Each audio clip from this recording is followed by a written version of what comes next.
मैं अमिताभ बच्चन आपका स्वागत करते हुए शुरू करता हूँ कौन बनेगा करोड़पति। मेरे सामने बैठी हुई है हमारे कल की रोल ओवर कंटेस्टेंट, इनके साथ हम खेल को आगे बढ़ाएंगे। Namaskar sir, and thank you so much for giving me this opportunity. It's really honor to perform front of you. मैं आपको कुछ दिखाना चाहता हूँ। Can we see the video please?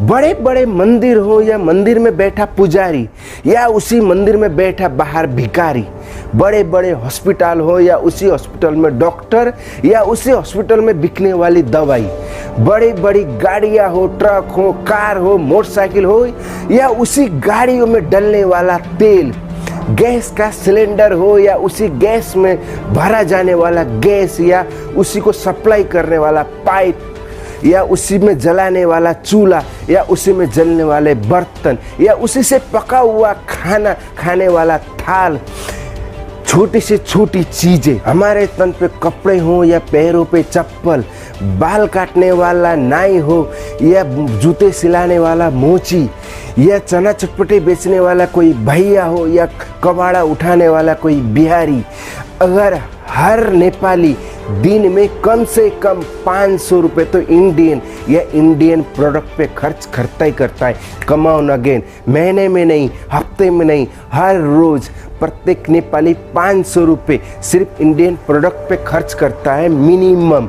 और 500 रुपये इंटू 3 करोड़ जोड़ लो आप, 1500 करोड़ रुपए हर रोज नेपाल से इंडिया एक्सपोर्ट होता है और आप कहते हो कि तुम्हारे पास है क्या, तुम गरीब हो। वाह क्या बात है, बहुत कुछ। इस मंच के माध्यम से मैं दर्शकों से निवेदन करूंगा कि आप और आपका परिवार भी इस बारे में विचार करें। Thank you so much sir for appreciate. आज के इस खेल का पहला प्रश्न होगा 9वां प्रश्न। ठीक इसके है, लिए मिल सकते हैं आपको 1,60,000। ठीक है, तैयार हो जाइए। 9वां प्रश्न 1,60,000 रुपए आपके स्क्रीन के ऊपर ये रहा। किस देश की संसद ने 2020 में अपने देश का एक नया नक्शा स्वीकृत किया जिसमें भारत के लिपुलेख, काला पानी और लिम्पियाधुरा इन जगहों को भी शामिल किया गया था? Which country's parliament in the year 2020 approved a new map of their country showing the Indian territories of Lipulekh, Kalapani and Limpiyadhura as part of it? Option सुनिए। ए भूटान, बी नेपाल, सी म्यांमार, डी चाइना। ये आपका questions पूरी तरह गलत ही नहीं, बकवास है sir. ये सिर्फ भ्रम पैदा करता है। आपको किसने बता दिया है कि लिम्पियाधोरा, लिपुलेख या काला पानी भारत का हिस्सा था? समाचार पत्रों में भी था, इसकी चर्चा हुई थी। समाचार सर, आपको क्या लगता है न्यूज में जो दिखाया जाता है वो पूरी तरह सच होता है? वो भी वो न्यूज जो आपके देश की गोदी मीडिया बनाती है। पूरा विश्व जानता है सर आपके देश की गोदी मीडिया की गंदी गंदी हरकत है। वो लोग टीआरपी के लिए अपनी माँ बहन का बलात्कार करके उनकी भी न्यूज़ दिखा देंगे और आप बात करते हैं समाचारों में आया था। प्लीज सर, ये क्वेश्चंस टोटली गलत है, इसको बदल दीजिए। मैं इसका आंसर नहीं दे सकता क्योंकि ये क्वेश्चंस ही गलत है।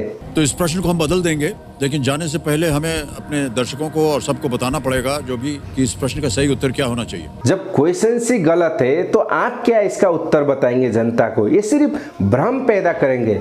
You know mister Amitabh Bachchan, ये क्वेश्चंस में बस थोड़ा सा फेरबदल की जरूरत है।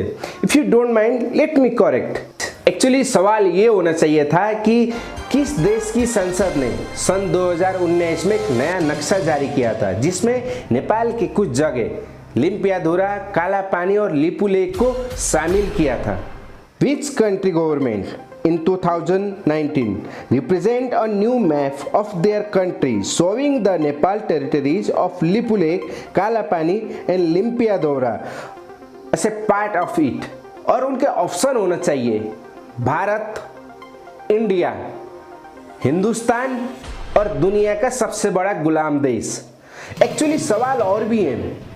सवाल ये होना चाहिए था कि वो कौन सा देश है जिसने नेपाल जैसे छोटे से देश की इतनी जगह हड़प रखी है, कब्जा कर रखा है, जिसमें संसार के छोटे मोटे 45 देश समा सकते हैं। और उनके आंसर वही सेम होना चाहिए। सवाल ये होना चाहिए कि वो कौन से देश की मीडिया है जो हर समय ये देखते रहती है कि नेपाल कब उठता है, कब खाता है, कब सोता है, कब हकता है, कब पाता है, और उनके आंसर और ऑप्शन फिर वही सेम होना चाहिए। सवाल ये होना चाहिए कि वो कौन से देश की मीडिया है जिससे सिर्फ बाहर की नहीं अपने देश की जनता भी परेशान है। आंसर और ऑप्शन सेम वही। You know mister Amitabh Bachchan, अगर इस सवाल को आपकी कोई गोदी मीडिया करती या फिर आपके कोई बिकाऊ पॉलिटिशियन करते ना, तो शायद हम लोग इसको नज़रअंदाज कर देते, क्योंकि हम लोगों को इसकी आदत पड़ चुकी है। लेकिन आप जैसे सज्जन व्यक्ति जिसकी हम नेपाली बहुत इज्जत करते हैं, बहुत से नेपालियों के आप आइडल भी होंगे, आपको बहुत प्यार करते हैं, उनमें से एक मैं भी हूँ। इसलिए आप जैसे व्यक्ति से इस तरह की घटिया हरकत की उम्मीद नहीं थी। मैं ये भी जानता हूँ कि इसमें सिर्फ आपकी गलती नहीं है। आप एक एंकर हैं, चैनल वालों ने आपके हाथ में एक स्क्रिप्ट थमा दी और आप उसको पढ़ने लगे। लेकिन आपको ये भी नहीं भूलना चाहिए कि आप कोई मामूली व्यक्ति नहीं है। आप जो बोलते हैं वो एक पत्थर की लकीर जैसी हो जाती है, रिकॉर्ड में दर्ज हो जाती है, लाखों लोग आपको देख रहे होते हैं। सो ऐसे शो में ऐसे कोई भी क्वेश्चंस पूछने से पहले उसकी सच्चाई क्या है उसके बारे में थोड़ी सी रिसर्च आपको करना चाहिए।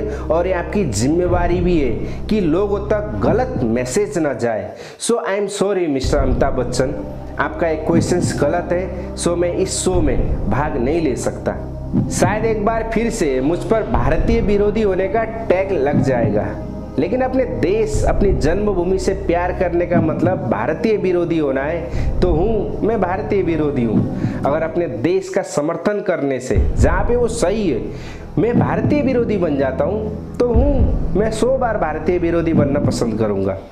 अगर कोई मेरे देश के खिलाफ बोलता है गलत बात है और उसका मुंहतोड़ जवाब देने से मैं भारतीय विरोधी कहलाता हूँ तो मैं 1000 बार भारतीय विरोधी कहलाना पसंद करूँगा।